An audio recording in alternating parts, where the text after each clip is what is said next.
স্বাগত জানাই।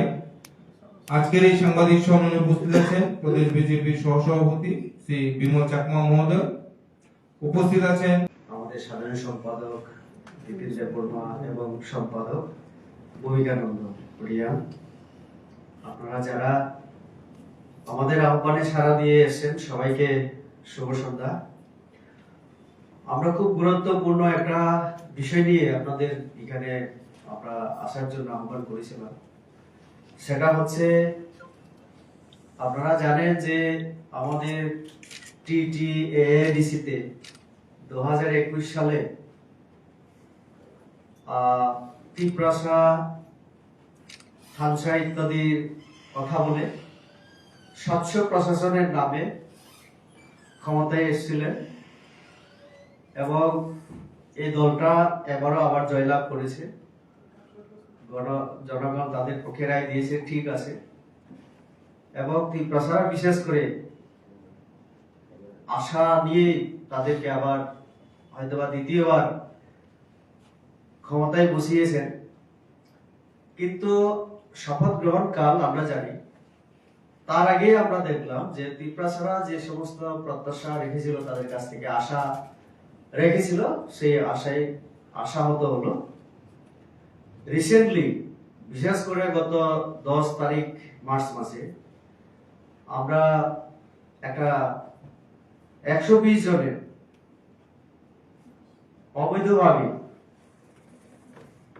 নিয়োগের আমরা প্রক্রিয়া দেখলাম। সোশ্যাল মিডিয়াতে এই নিয়ে তাদেরই সমর্থক অনেক বেকার যুবক যুবতী, সাধারণ নাগরিক বিভিন্নভাবে মতামত ব্যক্ত করেছে। আমাদের পার্টির নজরেও এসছে। তার জন্য আজকে আমরা বিজেপি প্রদেশের তরফ থেকে আজকে আমাদের বক্তব্য তুলে ধরার জন্য আমরা এখানে সম্মিলিত হয়েছি।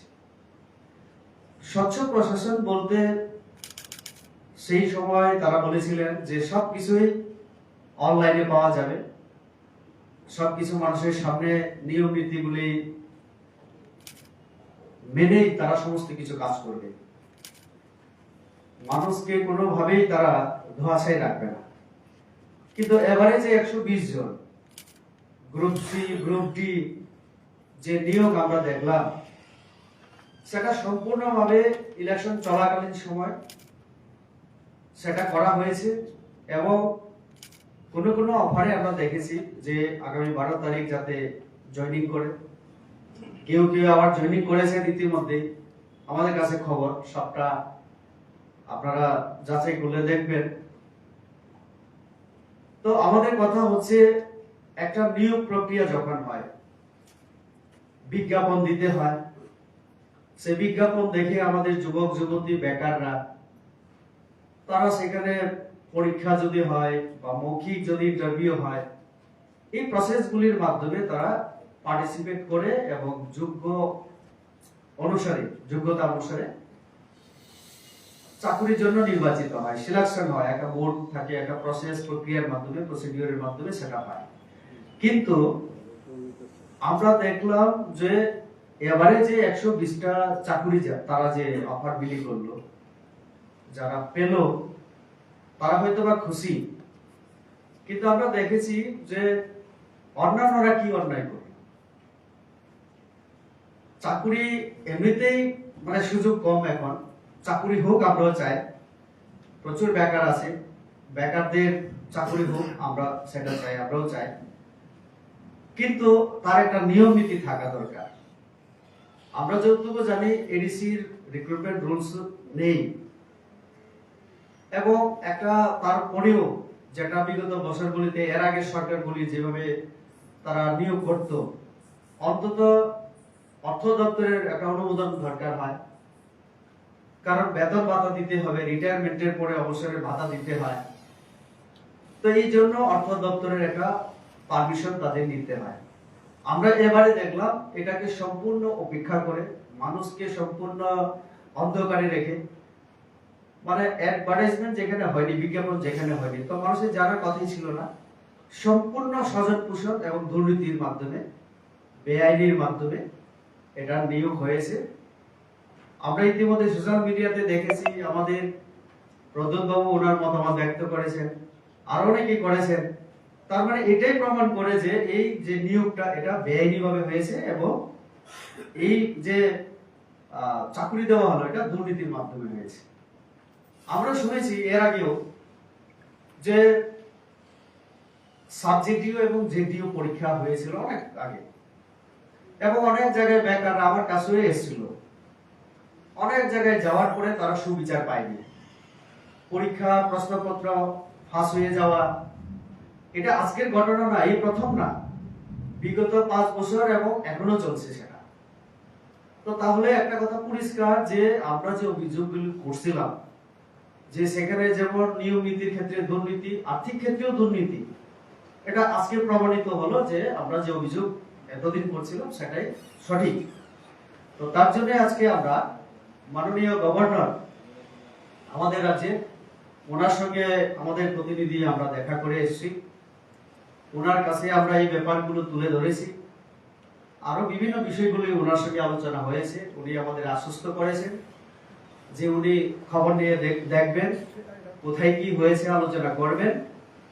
তো এই বিষয়গুলি আপনাদের সঙ্গে শেয়ার করার মাধ্যমে আমরা চাই আমাদের রাজ্যবাসী, বিশেষ করে বেকার যারা যুবক যুবতী, তাদের জন্য এডিসি প্রশাসন ব্যবস্থা নিক, এবং এটা যদি বেআইনি ভাবে অনিয়ম, এখানে যদি দুর্নীতির মাধ্যমে হয়ে থাকে, কারা দোষী, এবং ইলেকশন চলাকালীন ডেপুটি সিইও কে দিয়ে সই করিয়ে যেটা হয়েছে এখানে কারা জড়িত সেটা তদন্ত হোক আমরা চাইছি, এবং দোষী যারা তাদের যেন আইনের ব্যবস্থা নেওয়া হয় এই দাবি আমরা রাখছি। তো কাজে একদিকে নির্বাচনের পরে আমরা দেখছি যে ত্রিপুরা রাজ্যে, বিশেষ করে খোয়াই, আগরতলা, পশ্চিম ত্রিপুরা এবং খোয়াই জেলায়, সিপাহী জলা ডিস্ট্রিক্ট, আরো কয়েকটা জায়গায় তারা অগণতান্ত্রিক ভাবে, অগণতান্ত্রিক কেন আমি বলছি, গণতন্ত্রে মানুষের রায় আমরা মাথা পেতে নিয়েছি। গণতন্ত্রে মানুষ যার পক্ষে রায় দেবে সেই জয়লাভ করবে, 5 বছর পরে আবার জনগণের কাছে যেতে হবে। কিন্তু বিজেপি করার অপরাধে তার ঘর ভাঙা হয়, আগুন জ্বালানো হয়, মহিলাকে নগ্ন করা হয়, বিবস্ত্র করা হয়। এটা কোন দেশে মানে রাজনীতি বা কোন ধরনের তীব্রাসা আমাদের, এটা তীব্রাসা নীতি আমি বুঝলাম না, থামসা। তো এরকম একটা অবস্থায় আগামীকাল তাদের শপথ গ্রহণ অনুষ্ঠান, তার জন্য আমাদের পার্টিতে আলোচনা হয়েছে, ডিসিশন হয়েছে আমাদের যে 4 জন এফডিসি নতুন করে নির্বাচিত হয়েছে তারা এই শপথ গ্রহণ অনুষ্ঠান বৈকট করবেন। আমরা পরবর্তীকালে আপনাদের জানিয়ে দেব যে কখন তারা শপথ গ্রহণ করবেন। তো কাজেই আজকের এই যে আপনাদের ডাকার মূল যে উদ্দেশ্য, 120টা যে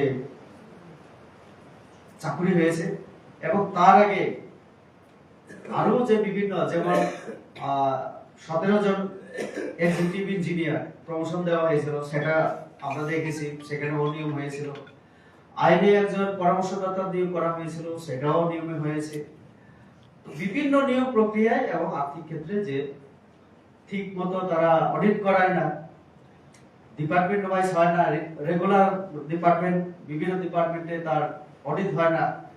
তো কাজে আমরা আপনাদের মাধ্যমে রাজ্যবাসী আমরা এই আমাদের বক্তব্য আমরা পেশ করলাম, তুলে ধরলাম। আপনাদের যদি কোনো বক্তব্য থাকে আপনারা ইয়ে করতে পারেন।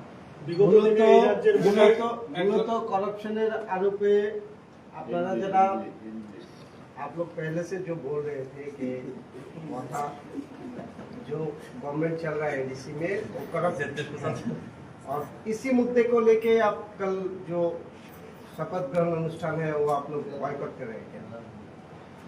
ये भी एक मुद्दा है, और देखिए करप्शन, ये जो नौकरी दिया है ये भी इलीगली हुआ, इसमें बहुत कुछ हो सकता है, ये भी करप्शन का एक हिस्सा ही है।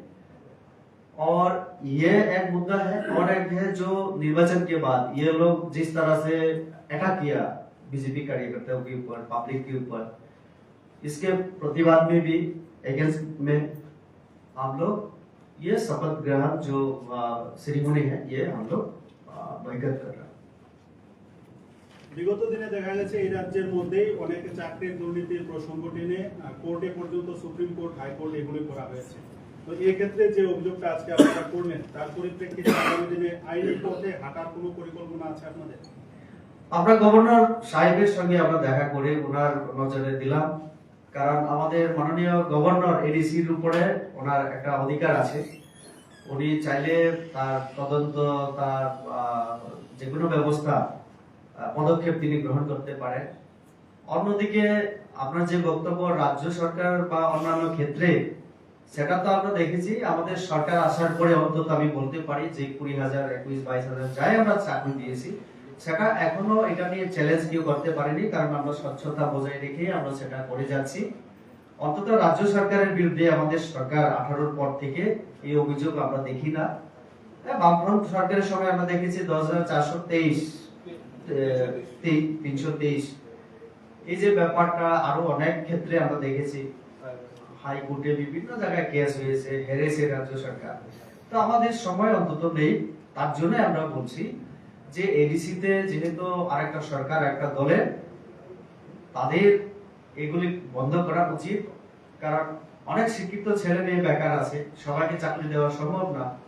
তো তার জন্য রাজ্য সরকার আমরা একটা নতুন নিয়োগ নীতি আমরা করেছিলাম যে তার মেরিট বেসিসে পরীক্ষা দিয়ে একটা প্রসেসের মাধ্যমে স্বচ্ছতা মেনেই আমরা সেটা করেছি। তো এরকম তাদেরও অনুসরণ করা দরকার, যার প্রতিভা আছে পরীক্ষা দিয়ে ইন্টারভিউ দিয়ে এসে পায়, চাকরি হোক আমরা চাইছি, কিন্তু এটা যেন নিয়ম নীতির মাধ্যমে হয়, আইনের মাধ্যমে হয়, বেআইনি ভাবে না হয়, স্বজন পোষণ না হয়, আর বিভিন্ন লেনদেনের মাধ্যমে